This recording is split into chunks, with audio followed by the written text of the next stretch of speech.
we want to stress that my client says even as they were going to play along, there was also somewhat a possibility that these persons were not what the intelligence thought they were.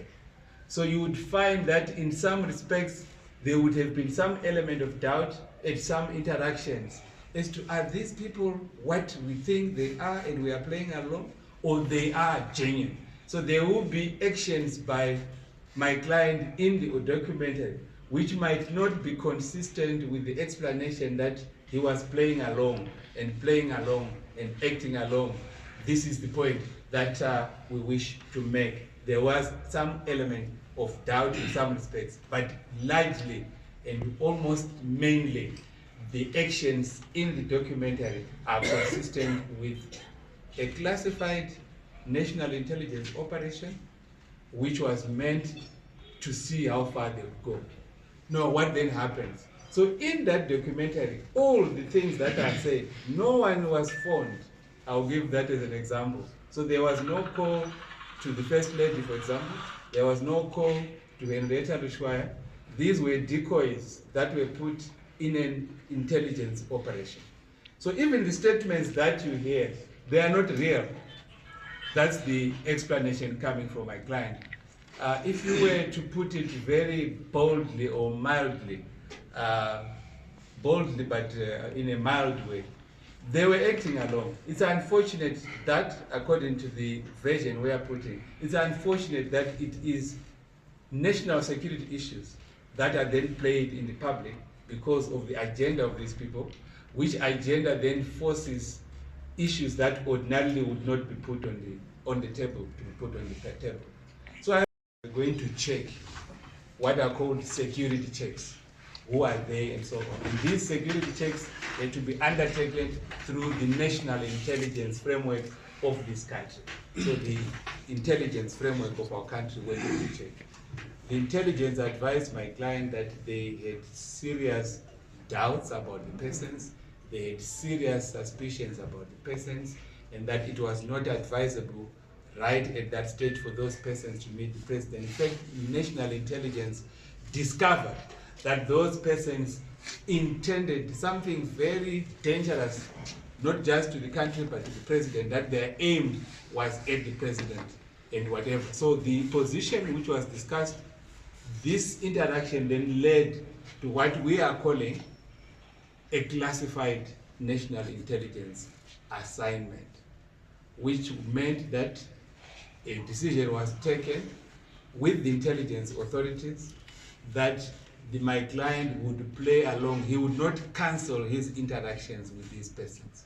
He would meet them and meet them as if he was going to make arrangements for them to meet the president and for them to be able to do investments in Zimbabwe.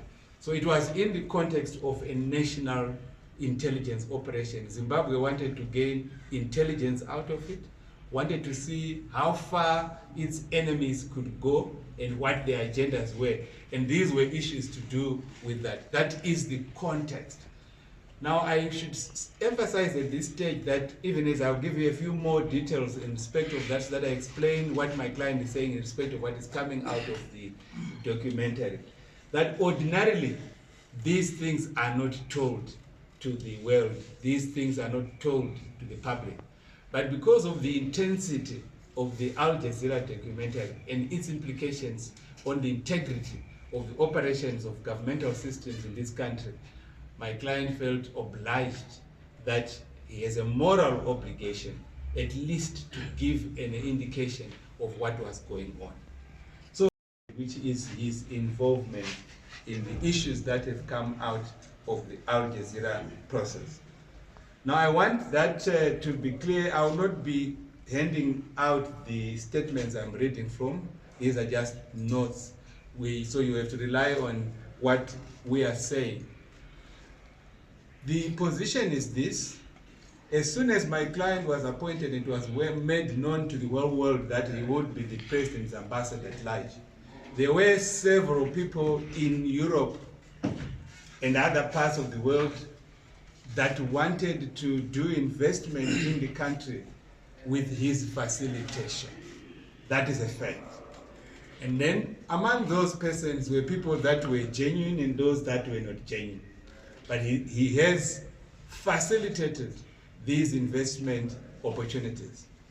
Sometime in 2021, when the president was attending COP26 in Scotland, there were a group of persons who now appear and feature in the Al Jazeera documentary, who approached persons working with my client. My client has an office as an ambassador at large, so he has a team of people, a few people that are his assistants. So through one of his assistants, these people approached my client wanting to see the president and have investment discussions with the president of Zimbabwe. These people were already in London, and the president was attending COP26 in Scotland. When my client was approached by one of his teammates, he made the usual checks with his subordinate to find out how much they knew of these people. He was advised by one of the person involved that they had been in touch with them for a period in excess of 2 years or whatever. They knew them very well.